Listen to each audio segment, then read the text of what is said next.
आप इसके परिसय के बारे में क्या जानते हैं?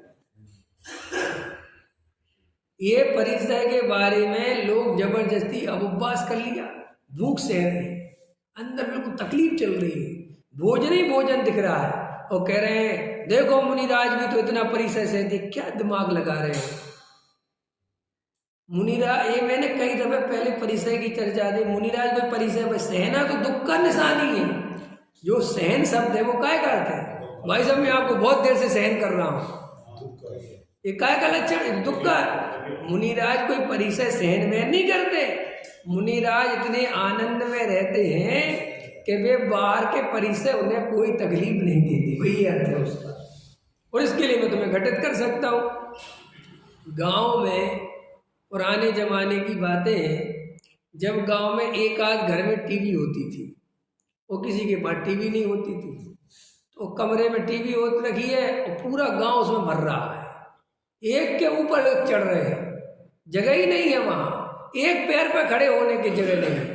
और एक पैर पर खड़े हो गए, सचिन तेंदुलकर ने छक्का मारा, ये देख के प्रसन्न हो रहे हैं और वहाँ मच्छर भी काट रहे हैं।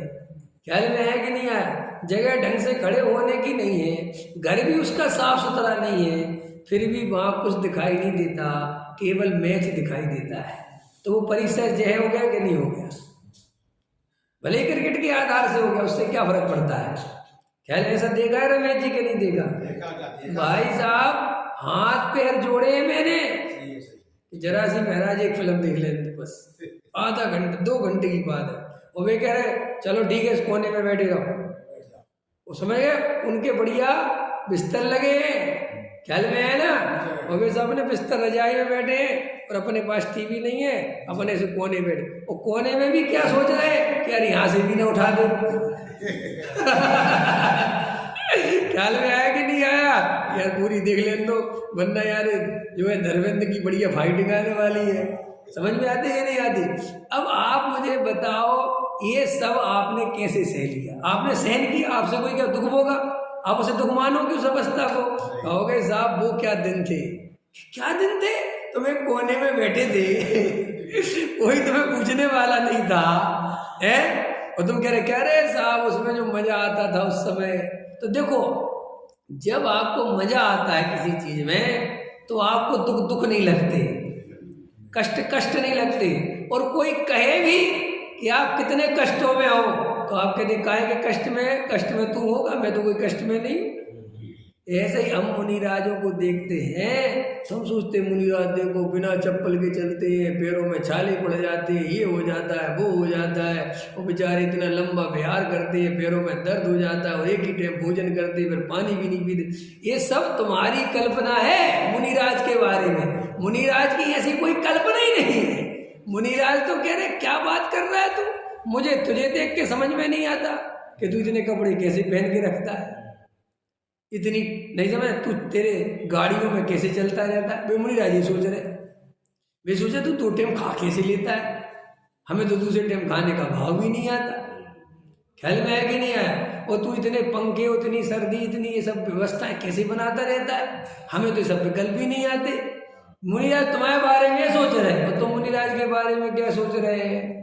कितना परिसय सहते हो, धन्य हो तुम, क्या हे मुनिवर धन्य हो तुम, कितना परिसय सहते। इन निज में रहते मुमुक्षुओं का है, तो मुमुक्षु वाला कह रहे निज में गाते हो। हम व्यवहारियों में भी आए थे ना पहले, तो मैं व्यवहारी वाला याद है, वे ऐसा गाते हैं, हे मुनिवर धन्य हो तुम, कितना परिसय सहते हो, सर्दी गर्मी या हो बरसा तुम अपने में रहते हो। अब वो कहना ना परिसय सहते हो, तो वो परिसय सहने में दुख लगता है, जबकि वो परिसय में दुख मुख नहीं है मुनिराज को। कोई मुनिराज को मच्छर परेशान होते, इतने आनंद में रहते, मच्छर आया बगा घबराना नहीं, उनको कुछ नहीं है। ये मुनिराज पीछे रखते हैं, ख्याल में है ना, तो ऐसे झाड़ लेते हैं। कोई चीज़ ज़्यादा उनको विकल्प जाने लगे ना मुनिराज को, ऐसे नहीं मुनि ऐसे बैठे रहते, ऐसा नहीं है। ये सब तुम्हें ये सब वो तो हाँ ऐसे जब बैठे रहते हैं जब वो ध्यान में डूब गए हों और उनको कोई विकल्प नहीं आ रहा हो तब ऐसे बैठे रहते हैं। और अगर बस बाहर आ गया उपयोग और कोई चीज़ उनको यहाँ पे चल रही है, वो लग रहा है कि विकल्प आ रहा है कि मच्छर तो ऐसा उठा के ऐसा कर देते हैं। इस सब तुमने और हमने ऐसे ही बना दिया है कि मुनिराज तो 50 मच्छर बैठे रहे और वो सहते रहे। ऐसे नहीं, कुछ ऐसा कुछ नहीं है। लेकिन वो इतने आनंद में रहते हैं कि मच्छर बच्छर का उनको ज़्यादा पता नहीं चलता। ख्याल में है ना। तो अभी ये परिसय जय के नाम पर लोगों ने इतनी गड़बड़ कर रखी, अपने शरीर को कष्ट देते रहते जबरदस्त। ख्याल में है कि नहीं है। और सोचते रहते हैं कि साहब कुछ नहीं, मुनिराज तो इतना, अरे मुनिराज सहते बहते नहीं है कुछ भी, मुनिराज आनंद में रहते हैं और तू जबरदस्ती मुनिराज के नाम पे सह रहा है। अंतर समझ में। अब समझ लो जैसे हम जाप देने बैठ गए, अब हमें 4 मच्छर काट रहे और हमें भयंकर तकलीफ हो रही। ख्याल में है ना। और हम सोच रहे मन में जाप पूरी हो जाए तो टोडामल जी कह रहे भैया काय की जाप, आर्त रोज ध्यान चल रहा है, क्योंकि तुम्हारा नमोकार मंत्र की तरफ तो ध्यान ही नहीं, ध्यान तो सारा मच्छर खाए जा रहा है। तो ये टोडामल जी साहब कह रहे ना आर्त रोज ध्यान करता रहता है। वो सेठ चला गया ना मेढक की पर्याय में, तो बाहर से तो वो ध्यान कर रहा था। तो ये कहानियां क्यों लिखी हुई, इसलिए लिखी है कि भाई ये बाहर की क्रिया से कुछ नहीं होता, तुम्हारे अंदर क्या चल रहा है इस पे डिपेंड करती है चीज। पकड़ में आए ना।